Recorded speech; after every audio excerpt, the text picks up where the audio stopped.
سورہ یاسین چل رہی ہے. فرمایا گیا یاسین والقرآن الحکیم انک لمن المرسلین علی صراط مستقیم. قرآن حکیم کی قسم، یہ اتنی عظیم الشان کتاب ہے کہ اللہ خود اس کی قسم کھا رہا ہے. اور جتنی بھی قسمیں قرآن حکیم میں اللہ کی طرف سے کھائی گئی ہیں وہ ساری کی ساری قسمیں عظیم چیزوں کی ہیں. ساری چیزیں عظیم ہیں. انہی میں سے ایک عظیم چیز قرآن حکیم. قرآن حکیم کی قسم کھائی گئی. یہ تو مقسم بھی ہے. مقسم علیہ کیا ہے؟ جس پر قسم کھائی گئی. انک لمن المرسلین، کہ آپ رسولوں میں سے ایک رسول ہیں. ایک بات تو یہ معلوم ہوئی کہ آپ کوئی انوکھے رسول نہیں ہیں. آپ سے پہلے بھی رسول آ چکے ہیں اور انہی رسولوں میں سے آپ ایک رسول ہیں. اور آگے فرمایا گیا علی صراط مستقیم، جو سیدھے راستے پر ہے. قرآن حکیم میں جہاں جہاں اس راستے کا ذکر کیا گیا ہے جو راستہ جنت تک جاتا ہے، واحد ذکر کیا گیا ہے، سنگولر. اہدنا الصراط المستقیم، صراط واحد. یہاں بھی صراط واحد، علی صراط مستقیم. کیوں؟ اس لیے کہ جو ہدایت کا راستہ ہے وہ ایک ہی ہے، اور ضلالت کے راستے یعنی طریق الہدایت واحد، ہدایت کا طریقہ جو ہے، ہدایت کا راستہ ایک ہی ہے. وطرق الضلالت وطرق الضلالت کثیرہ، اور گمراہی کے راستے بہت سارے ہیں. تبھی تو ایک جگہ فرمایا گیا ولا تتبعوا السبل، بہت سارے راستوں پر نہ چلو، راستے پر چلو، راستوں پر نہ چلو. جی، جنت کی طرف جانے والا راستہ ایک ہی ہے، لہذا راستے پر چلو، راستوں پر نہ چلو. ولا تتبعوا السبل.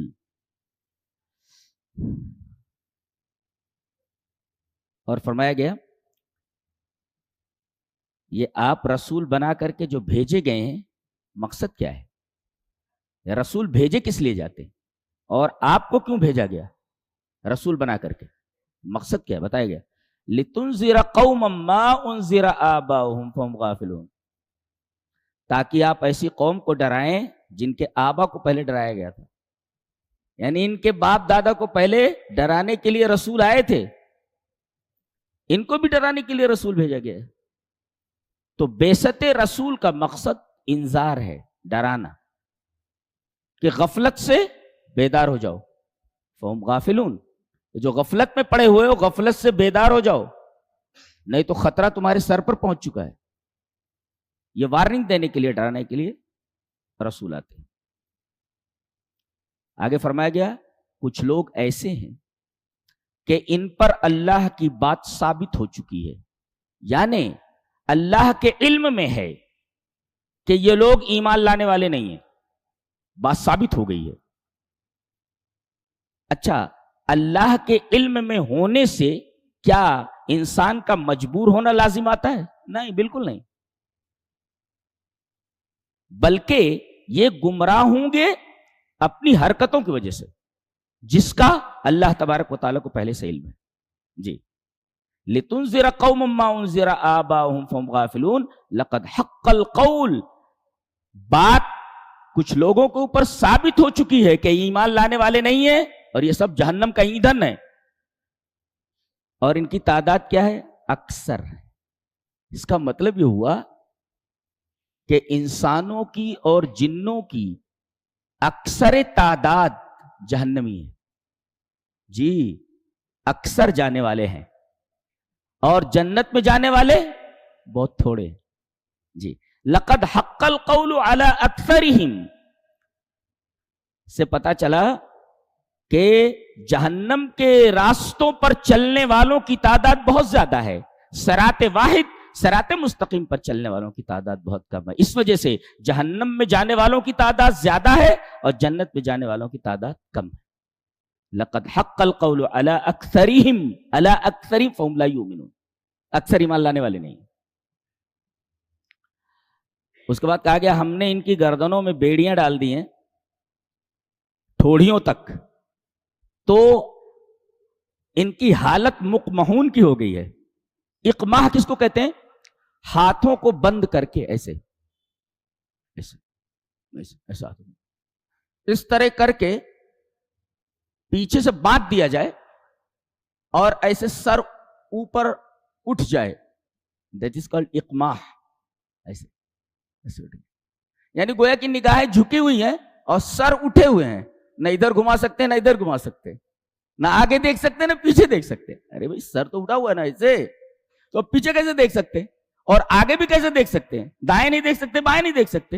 یہ اقماح ہے. دیکھیے انا جعلنا فی اعناقہم اغلالا فہی الذقن کہتے ہیں اس کو، الی الاذقان فہم مقمحون. یہ مقمحون ہو چکے ہیں، یعنی ایسے ہاتھ بند کر کے ان کی ٹھوڑیوں سے لگا دیے گئے ہیں، اس طرح ان کا سر اوپر اٹھ گیا ہے اور آنکھیں جھکی ہوئی. یہ حالت ہے ان کی.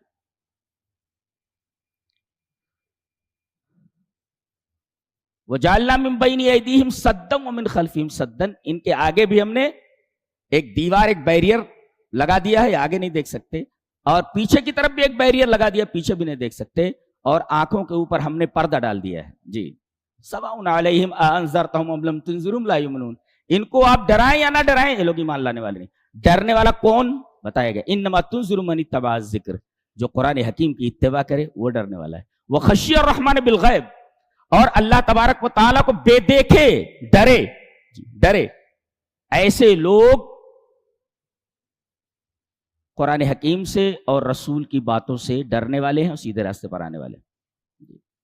ایک بات آگے کہے گی، ہم مردوں کو زندہ کرتے ہیں، وَنَكْتُبُ مَا قَدَّمُوا وَآثَارَهُمْ، اور ان کے آثار کو بھی ہم لکھ رہے ہیں اور انہوں نے جو آگے بھیجا ہے وہ بھی ہم لکھ رہے ہیں. مثلا آدمی نے اعمال کیے، وہ تو رائٹنگ میں ہے، لکھ دیا گیا ہے. بقیہ کچھ چیزیں چھوڑ کر کے گئے ہیں جی، جن کا ثواب انہیں برابر مل رہا ہے.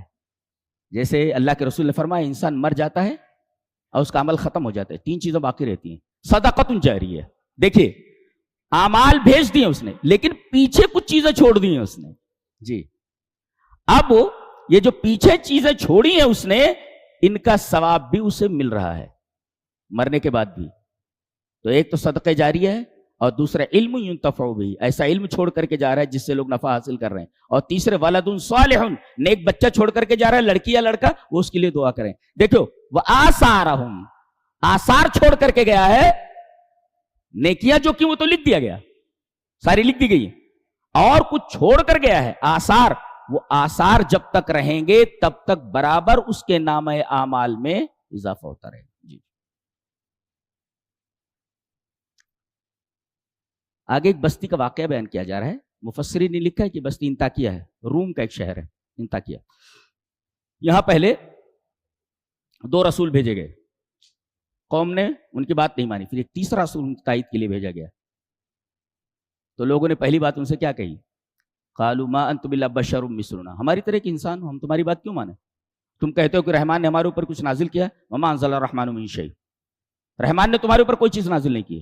ان انتم الا تکذبون، تم لوگ جھوٹے ہو. 3 باتیں کہیں، تم ہماری طرح انسان ہو، رحمان نے تمہارے اوپر کچھ نازل نہیں کیا ہے، تم جھوٹے ہو. ان انتم الا تکذبون. انہوں نے ان کے جواب میں صرف اتنا کہا، قالوا ربنا يعلم انا الیکم لمرسلون، اللہ جانتا ہے کہ ہم تمہاری طرف بھیجے گئے ہیں. وما علینا الا البلاغ المبین، رسولوں کو اوپر صرف اتنی ذمہ داری ہوتی ہے کہ بات کو پہنچا دیں. ہم بات کو پہنچا رہے ہیں، ماننا یا نہ ماننا تمہارا کام. غصے میں آ کر کے بولنے لگے جب سے تم لوگ آئے ہو نحوست پھیلا رکھی ہے تم لوگوں نے، بارش رک گئی ہے، ہمارے کام دھندے ٹھپ پڑ گئے ہیں، تمہارے آنے کی وجہ سے ہم لوگ بہت ہی پریشانی میں مبتلا ہو گئے، تم ہمارے لیے منحوس ہو، تم ہمارے لیے منحوس ہو. قالوا انا تطیرنا بکم، اپنی حرکت سے باز آ جاؤ، تم لوگ بڑے منحوس ہو. لئن لم تنتہوا لنرجمنکم وليمسنکم منا عذاب الیم، نہیں تو پتھر مار مار کر کے ہلاک کر دیں گے. اللہ اکبر. منحوس ہو تم. جواب میں قالوا طائرکم معکم، یہ نہیں کہا کہ تم منحوس ہو، بلکہ تمہارے اعمال ایسے ہیں جن کی وجہ سے یہ مصیبت آئی ہے. جی، ہماری وجہ سے مصیبت نہیں آئی ہے. قالوا طائرکم معکم.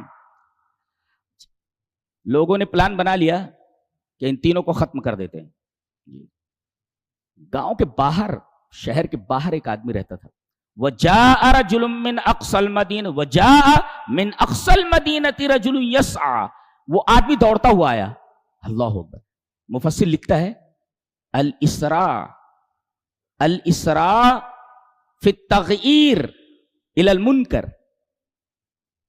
کوئی منکر کام دیکھو تو جیسے یہ آدمی دوڑتا ہوا آیا تھا ایک منکر کام کو روکنے کے لیے کہ یہ نبی ہیں، ان کو تم مارنے جا رہے ہو، ایسے ہی کہیں بری چیز دکھے تو یہ آدمی جیسے دوڑتا ہوا گیا ہے اس منکر کو روکنے کے لیے، ایسے ہی کہیں برائی دکھے تو ایسے ہی تیزی سے دوڑو برائی کو مٹانے کے لیے. اس لیے کہ برائی جنگل کی آگ ہے، اگر اس پر جلدی سے کنٹرول نہ کیا گیا تو پورا جنگل خاکستر ہو سکتا ہے. وَجَاءَ مِنْ أَقْصَى الْمَدِينَةِ رَجُلٌ يَسْعَىٰ قَالَ يَا قَوْمِ اتَّبِعُوا الْمُرْسَلِينَ. ہے لوگو، یہ جو انبیاء ہیں، رسول ہیں، ان کی اتباع کرو. اور ان کی دو صفتیں بتائیں. اتبعوا من لا يسألكم اجرا، یہ تم سے کچھ مانگ رہے ہیں کیا؟ اتنی دور سے آئے ہیں، تم سے کچھ مانگ بھی نہیں رہے ہیں. حیرت کی بات ہے کہ ان کو مارنے پر تل گئے ہو. ایک تو یہ کہ تم سے کچھ مانگ نہیں رہے ہیں، وہ مہتدون، اور یہ ہدایت یاب ہیں. اللہ اکبر. یہ مہتدون کہہ کر کے ان کا کیریکٹر بتا دیا گیا. ان کا کیریکٹر دیکھ لو تم لوگ. تو جب ان کا کیریکٹر اتنے اچھے ہیں اور یہ تم سے کچھ مانگ بھی نہیں رہے تو ان کو کیوں مارنے جا رہے ہو بھائی؟ اور اس کے بعد خود تقریر کرنے لگا یہ وَمَا لِيَ لَا أَعْبُدُ الَّذِي فَطَرَنِي وَإِلَيْهِ تُرْجَعُونَ. یہ نہیں کہہ رہا ہے کہ تم ان کی عبادت کیوں کرتے ہو جنہوں نے پیدا نہیں کیا تم کو، بلکہ اس کی عبادت کرو جس نے تم کو پیدا کیا. وہ کہہ رہا ہے کہ مجھے کیا ہو گیا ہے کہ میں اس ذات کی عبادت نہ کروں جس نے مجھے پیدا کیا ہے. یہ تبلیغ کا کتنا شاندار طریقہ ہے.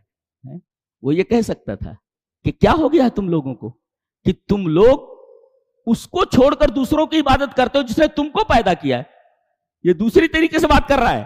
تبلیغ کا طریقہ دیکھو. وَمَا لِيَ لَا أَعْبُدُ الَّذِي فَطَرَنِي، مجھے کیا ہو گیا ہے کہ میں اس کی پوجا نہ کروں، اس کی پرستش نہ کروں جس نے مجھے پیدا کیا ہے. وَإِلَيْهِ تُرْجَعُونَ، اور اسی کی طرف جانا ہے. أَتَّخِذُ مِن دُونِهِ آلِهَةً، اگر میں اللہ کے علاوہ معبود بنا لوں تو ان یریدنی الرحمن بضر لا تغنی عنی شفاعتهم شیئا ولا ينقذون، تو اگر رحمان کوئی مصیبت ڈال دے تو یہ جن کی عبادت تم کر رہے ہو یہ مصیبت دور نہیں کر سکتے. اللہ انی اذا لفی ضلال مبین، تب تو میں کھلی ہوئی گمراہی میں ہوں گا. وہ نہیں کہہ رہا ہے کہ تم لوگ کھلی ہوئی گمراہی میں، میں کھلی ہوئی گمراہی میں ہوں گا اگر میں ایسا کروں تو. انی آمنت بربکم، میں ایمان لایا تمہارے رب پر. ابھی تو کہہ رہا تھا نا جی لا اعبد الذی فطرنی والیہ ترجعون، اب کہہ رہا ہے میں تمہارے رب پر ایمان لایا. یعنی وہ میرا ہی رب نہیں ہے خالی، وہ تمہارا رب بھی ہے. فاسمعون، تو میری بات سنو. تاکہ بہت بولتا ہے، پکڑ لو اس کو. مارنے لگے اور جب وہاں سے لوگ ہٹے تو مر چکا تھا، مر چکا تھا. اللہ.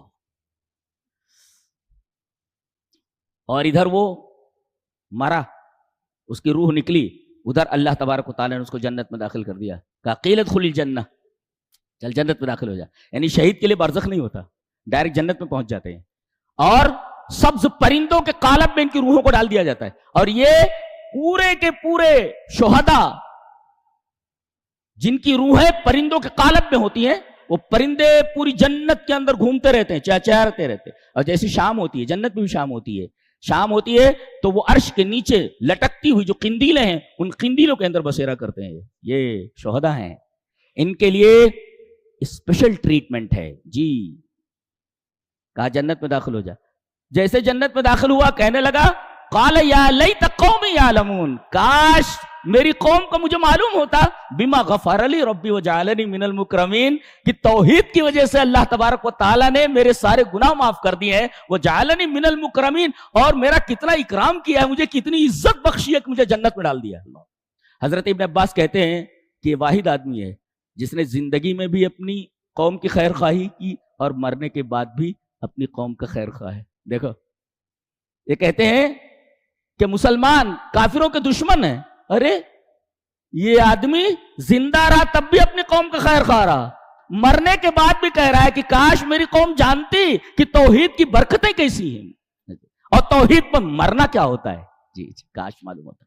حضرت ابن عباس کہتے ہیں یہ واحد آدمی ہے جس نے زندگی میں بھی اپنی قوم کی خیر خواہی کی اور مرنے کے بعد بھی اپنی قوم کی خیر خواہی کر رہا ہے، جی۔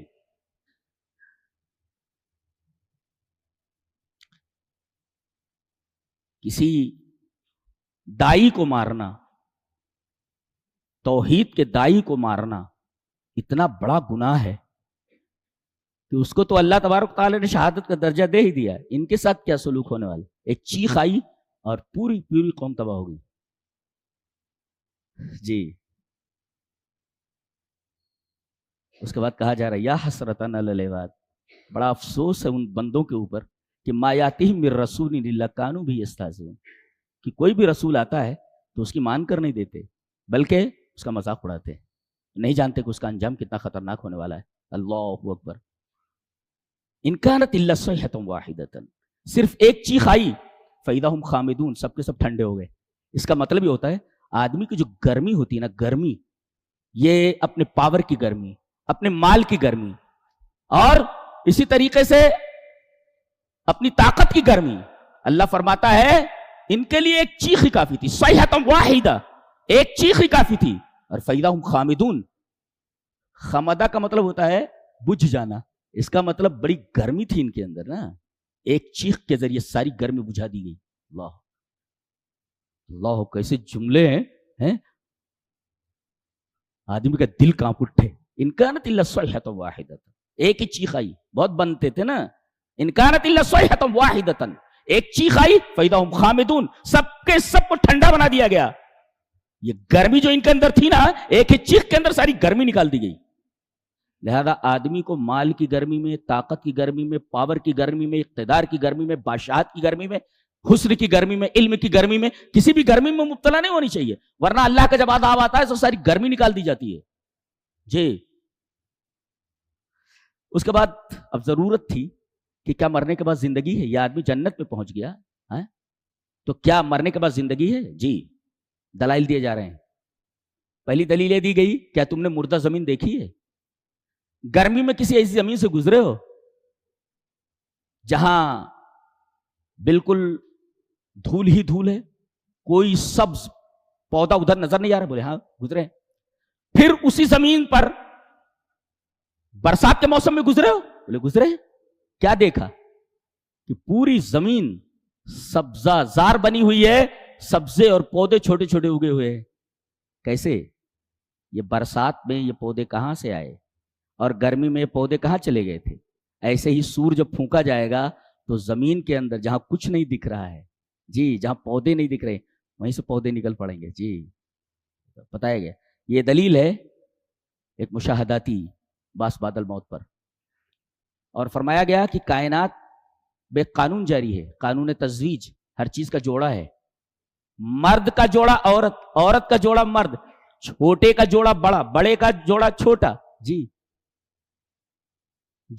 جو ہے منفی کی ضد ایجابی، کائنات میں جتنی بھی چیزیں ہیں سب اپنا اپوزٹ رکھتی ہیں، ڈبل ہے وہ۔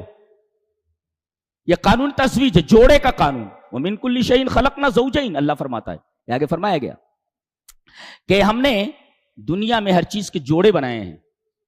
تو جب ہر چیز کے جوڑے ہیں، اور ایک بات یاد رکھو، جب تک چیز اپنے جوڑے سے نہ ملے تب تک چیز کا مقصد پورا نہیں ہوتا۔ اگر شوہر بیوی سے نہ ملے، بیوی شوہر سے نہ ملے تو بچہ نہیں ہوتا، جی۔ تو گویا چیز اپنے جوڑے سے نہ ملے تو مقصد پورا نہیں ہوتا. ایسے ہی جب دنیا میں ہر چیز اپنا جوڑا رکھتی ہے تو ایسے ہی دنیا کا بھی ایک جوڑا ہونا چاہیے, آخرت.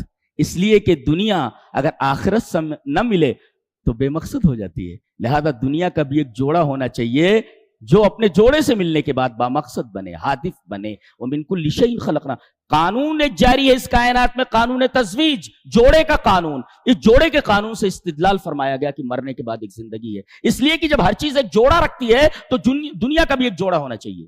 جی, اس لیے کہ چیز بغیر اپنے جوڑے سے ملے ہوئے بامقصد نہیں ہوتی.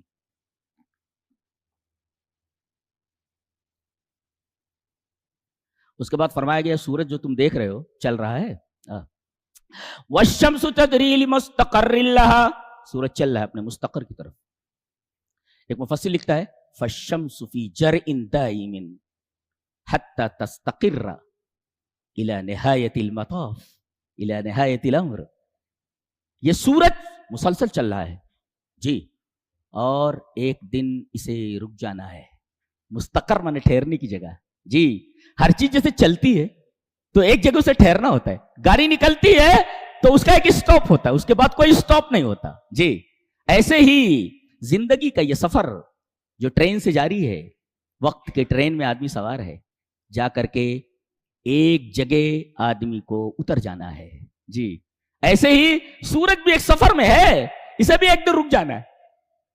تو الشمس فی جرء دائم, سورج مسلسل سفر میں ہے. حتی تستقر الی نہایت الامر, اسے بھی جا کر کے ایک جگہ رک جانا ہے جی. ذالک تقدیر العزیز, کیا فرمایا گیا, ذالک تقدیر العزیز العلیم. اللہ تبارک و تعالیٰ نے یہ چیز مقرر کر رکھی ہے. جیسے ہر سفر کی ایک ابتدا ہوتی ہے, اس سفر کی ایک انتہا ہوتی ہے. لہذا سورج جب سے بنا ہے تب سے سفر میں ہے, اس ابتدا کی ایک انتہا ہونی چاہیے. سورج کو ایک جگہ تو آرام ملنا چاہیے نا, لہذا اسے ایک جگہ روک دیا جائے گا, اسٹاپ ہو جائے گا وہاں جا کر کے. اللہ وآیت لہم اللیل, اللہ فرما رہا ہے اچھا یہ بتاؤ رات پہلے کہ دن پہلے؟ رات پہلے, تبھی تو اللہ نے فرمایا وآیت لہم اللیل, ان کے لیے رات ایک نشانی ہے. نسلخ منہ النہار, ہم اس سے دن کو کھینچتے ہیں. سلخ کا مطلب ہوتا ہے سانپ کا اپنی کینچلی اتار دینا. دیکھو کینچلی ہے اوپر سانپ کی, اچھا اس کے بعد اس کو نکال لیا جائے جی. ایسے ہی بکری ہے, اس کی کھال ہے جی.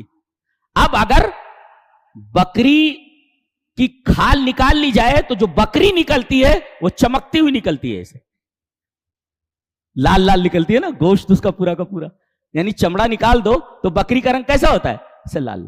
ایسے ہی رات اندھیری ہے, تاریک ہے, اس سے جب ہم دن کو نکالتے ہیں تو روشن نکلتا ہے, جیسے بکری کے کھال سے نکال لیا جائے. نسلخ منہ النہار, ایسے ہی ہم کھینچ لیتے ہیں رات سے دن کو, جیسے بکری کی کھال سے بکری کو نکال لیا جاتا ہے اور سانپ کو اس کی کینچلی سے. کیا تعبیر بات کرنے کی, کتنے اعلیٰ معیار سے بات ہو رہی ہے, کتنی بلاغت کے ساتھ بات کی جا رہی ہے. ایک سامنے کی چیز کو کتنے حسین انداز میں بیان کیا جا رہا ہے جی. وَالْقَمَرَ قَدَّرْنَاهُ مَنَازِلَ حَتَّى عَادَ كَالْعُرْجُونِ الْقَدِيمِ. سورج کی پوجا کرتے ہو, سورج کو ایک دن ٹھہر جانا ہے, اور چلتے چلتے تو کبھی ٹھہر جائے وہ معبود نہیں ہوتا جی. وہ تمہارا ساتھ کیسے دے سکتا ہے جو کہیں ٹھہر جائے جی. اور یہ چاند جس کی تم پوجا کر رہے ہو, مہینے میں دیکھ لو اس کا کیا حال ہوتا ہے. 14ویں کا چاند ہوا, گھٹ رہا ہے, گھٹ رہا ہے, گھٹ رہا ہے, گھٹ رہا ہے, یہاں تک کہ مہینے کی آخری تاریخ کو اس کی حالت کیا ہوتی ہے, بالکل کالعرجون القدیم, کھجور کی پرانی شاخ کی طرح ایک دم پتلا ہو جاتا ہے اور ٹیڑھا ہو جاتا ہے. جس کی کمر ٹیڑھی ہو وہ معبود ہوتا ہے کیا؟ اللہ فرما رہا ہے اس کی تو کمر ٹیڑھی ہے, تم کیسے اس کی عبادت کر سکتے ہو؟ اور یہ تو پہلے بہت خوبصورت دکھ رہا تھا, 14ویں رات کا چاند تھا, پھر دھیرے دھیرے یہ ایک الجون القدیم کی طرح ہو گیا, کھجور کی پرانی اور ٹیڑھی شاخ کی طرح ہو گیا. کسی مفسر نے لکھا ہے کہ انسان کی زندگی چاند ہی کی طرح ہے جی. پہلے چھوٹا سا رہتا ہے جی, چھوٹا سا رہتا ہے, پھر اس کے بعد دھیرے دھیرے دھیرے دھیرے 14ویں رات کا چاند ہو جاتا ہے, جوان ہو جاتا ہے, پھر جوانی کے بعد دھیرے دھیرے دھیرے دھیرے جوانی ختم ہوتی جاتی ہے، پھر اس کے بعد اس کی کمر ٹیڑھی ہو جاتی ہے، جیسے کہ چاند کی کمر ٹیڑھی ہو گئی، ایسے رہتا ہے نا، ایسے ٹیڑھا سا ایسے ہی ہو جاتا ہے. گویا کہ چاند کو دیکھ کر کے اپنی زندگی یاد کرو کہ بالکل تم اسی چاند کی طرح ہو. جی، پہلے بچہ تھا، پھر جوان ہوا، پھر دھیرے دھیرے بوڑھا ہوا، اور پھر کمر ٹیڑھی ہو گئی، اور کمر ٹیڑھی ہونے کے بعد ایک دن غائب رہتا ہے. جی، پھر اس کے بعد نکلتا ہے. غائب رہتا ہو، غائب ہو جاؤ گے تم ایک دن، کمر ٹیڑھی ہو جائے اس کے بعد غائب ہو جاؤ گے، تم قبر میں چلے جاؤ گے، پھر نکلو گے تم غائب ہو جانے، غائب ہونے کے بعد کہاں پہنچ گئے؟ قبر میں پہنچ، پھر نکلتا ہے وہ. ایسے ہی تم اپنی قبر سے نکالے جاؤ گے. لہذا اپنی زندگی کی تمام احوال کو اگر جاننا ہے تو چاند کے اوپر نظر کرو. جی،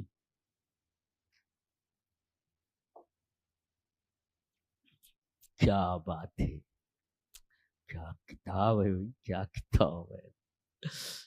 اللہ فرما رہا ہے جب سور پھونکا جائے گا، وَنُفِخَ فِي الصُّورِ فَإِذَا هُم مِّنَ الْأَجْدَاثِ إِلَىٰ رَبِّهِمْ يَنْسِلُونَ. اچھا، جہاں بھی سور پھونکنے کی بات آتی ہے تو فعل مجہول استعمال کیا جاتا ہے، پیسو وائس، ایکٹیو وائس استعمال نہیں کیا جاتا.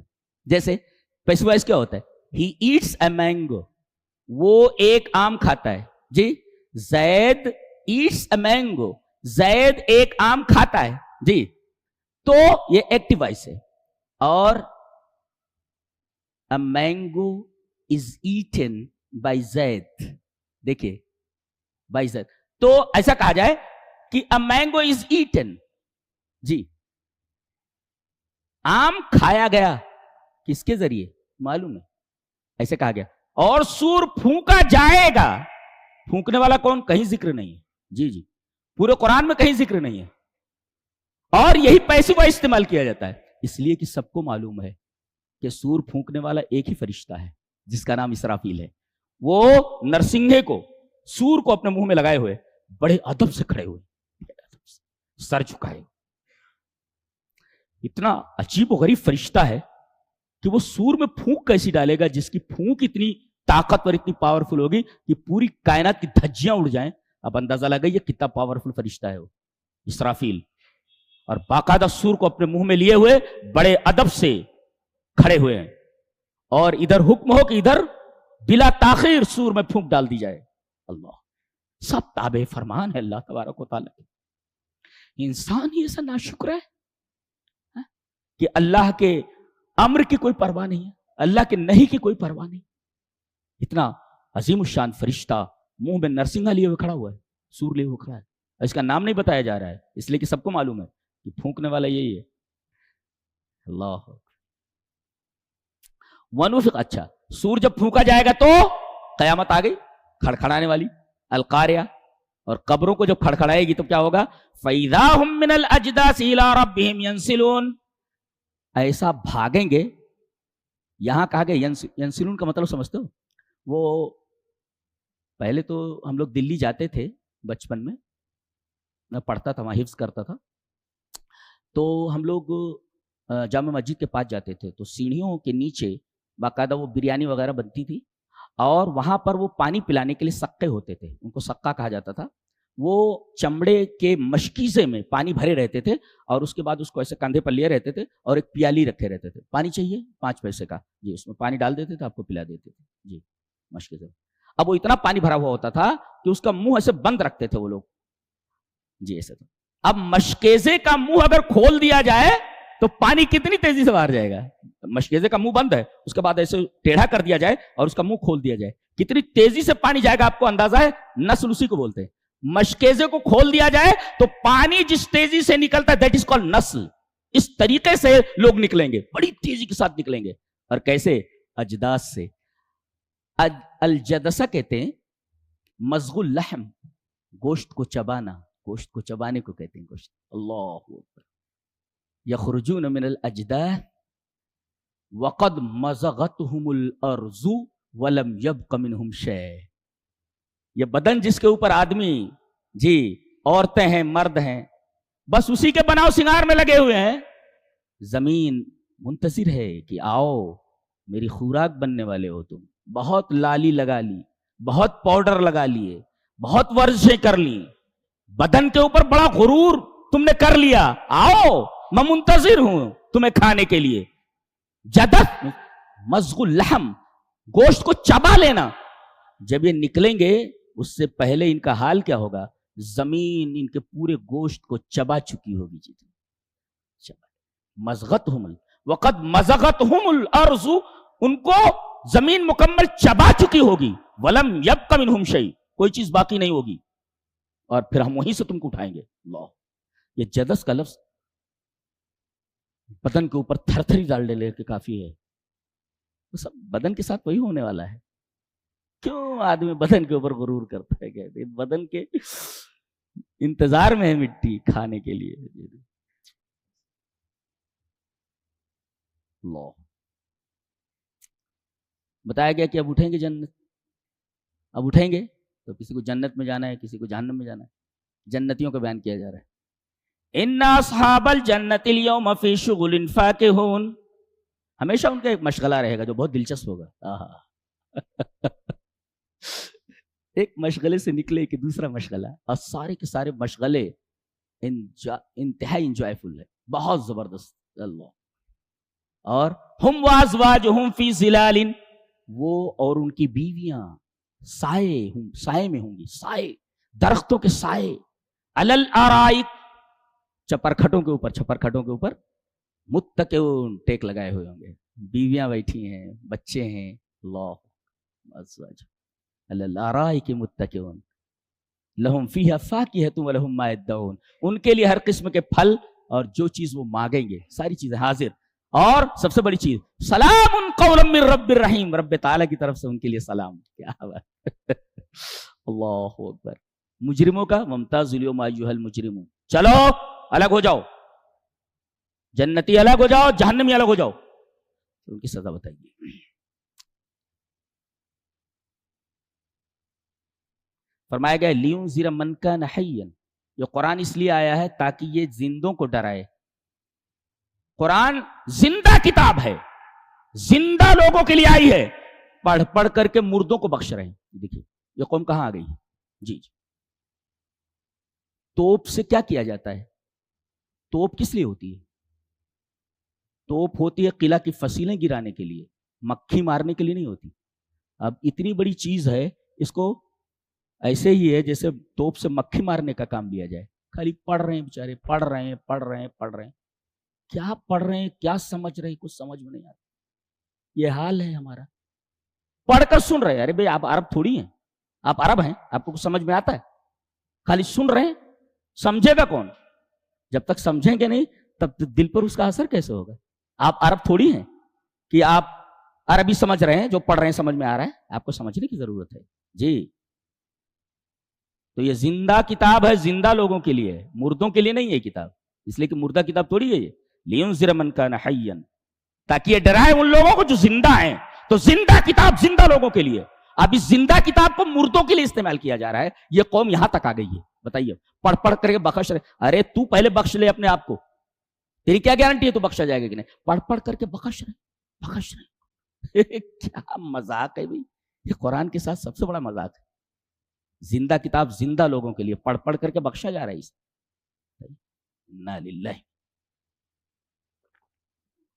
اس کے بعد اللہ تبارک و تعالیٰ نے ایک مشاہداتی دلیل دی ہے باس بعد الموت کی. الذی جعل لکم من الشجر الاخضر نارا. پہلے ماچس وغیرہ تھوڑی ہوتی تھی. اگر آدمی سفر میں ہے اور آگ کی ضرورت پڑی تو چکماک نکالتے, جس کو زندین بولتے. 2 پتھر ہوتے تھے, اور ایک پتھر مرد ہوتا تھا, ایک پتھر عورت ہوتی تھی. وہ ڈھونڈنا پڑتا تھا. جی, اور جو مادہ پتھر ہوتا تھا جس کو عورت کی طرح, تو اس پر ایسے رحم جیسا نشان ہوتا تھا اس کا. جی, پتھر کو اٹھا کر کے اس کے اوپر رگڑا جاتا تھا تو آگ نکل جاتی تھی. اس طرح وہ لوگ آگ حاصل کرتے تھے. اور دوسرا طریقہ تھا, 2 درخت ہوتے تھے, مرخ اور ایفار, دونوں کی ڈالیاں کاٹ لیتے تھے, اور جب کاٹتے تھے تو پانی گرتا تھا. جیسے بعض درخت ہوتے ہیں کہ ڈالیاں کاٹو تو پانی گرتا ہے, تو ایسے دونوں درخت, ایسے مرخ اور ایفار, دونوں کی ڈالیاں کاٹی جاتی تو اسے پانی گرتا تھا. دیکھیں پانی ہے اس میں. اس کے بعد جب دونوں کو رگڑا جاتا تو آگ نکلتی تھی. اللہ فرماتا ہے الذی جعل لکم من الشجر الاخضر نارا, ہم ہرے درخت سے آگ نکال دیتے ہیں. جی, اخراج الضد من الضد، اپوزٹ سے اپوزٹ نکالنا. تو ایسے ہی اگر آدمی مٹی ہو جائے تو مٹی سے انسان نہیں نکالا جا سکتا. آدمی کو راکھ بنا دیا جائے، جلا دیا جائے تو راکھ سے زندگی کی نمود نہیں ہو سکتی. کیوں؟ اس لیے کہ یہاں مردے سے زندے کو نکالنا ہے. یہاں تو عالم یہ ہے کہ پانی سے آگ نکالا جا رہا ہے، پانی سے آگ کو نکالا جا رہا ہے. الذی جعل لکم من الشجر الاخضر نارا، اخراج الضد من الضد، اپوزٹ کو اپوزٹ سے نکالنا. تو ایسے ہی راکھ سے کیا زندگی کی نمود نہیں کی جا سکتی؟ جی. اس کے بعد انسان کی ایک بے وقوفی کو ذکر کیا جا رہا ہے. وہ کہتا ہے آدمی مر گیا تو اس کو زندہ کرنے کی طاقت کس میں ہے؟ اللہ فرما رہا ہے، ہمارے لیے مثال بیان کر رہا ہے، ھذا قیاس فاسد، یہ قیاس فاسد ہے. اس لیے کہ ھذا القیاس، یہ قیاس جو ہے قیاس قدرت الخالق علی قدرت المخلوق. آدمی خالق کی قدرت کا قیاس مخلوق کی قدرت کے اوپر کر رہا ہے. خالق کی قدرت کو مخلوق کی قدرت پر قیاس کیا جا سکتا ہے؟ ھذا قیاس فاسد. وہ سمجھتا ہے کہ انسان کسی مردے کو زندہ نہیں کر سکتا، اسی طرح کوئی اس کو زندہ نہیں کر سکتا. ارے خالق زندہ کر سکتا ہے، مخلوق زندہ نہیں کر سکتی. لہذا اللہ تو خالق کی قدرت کا قیاس مخلوق کی قدرت کے اوپر نہیں کیا جا سکتا. یہ قیاس مال فارق ہے. اور اس کے بعد کہا تھا ونسی خلقہ، یہ مشاہداتی دلیل، یہ عقلی دلیل تھی، مشاہداتی دلیل دی جا رہی. اپنے آپ کو بھول گیا، یہ پیدا کیسے ہوا؟ پہلے تو کچھ نہیں تھا نا، بعد میں کچھ ہوا. تو ہم نے نتھنگ سے سم تھنگ کیا، اب پھر نتھنگ کر کے ہم سم تھنگ نہیں کر سکتے. یہ کیا بات ہے؟ بولے ونسی خلقہ، اپنی تخلیق بھول گیا. پہلے تو کچھ نہیں تھا، لم یکن شیئا مذکورا، کچھ بھی قابل ذکر نہیں تھا، یہ ہم نے اس کو بنا دیا. تو ہم نے نتھنگ سے سم تھنگ کیا، تو ہم پھر نتھنگ سے سم تھنگ کیوں نہیں کر سکتے؟ یہ بتائیے.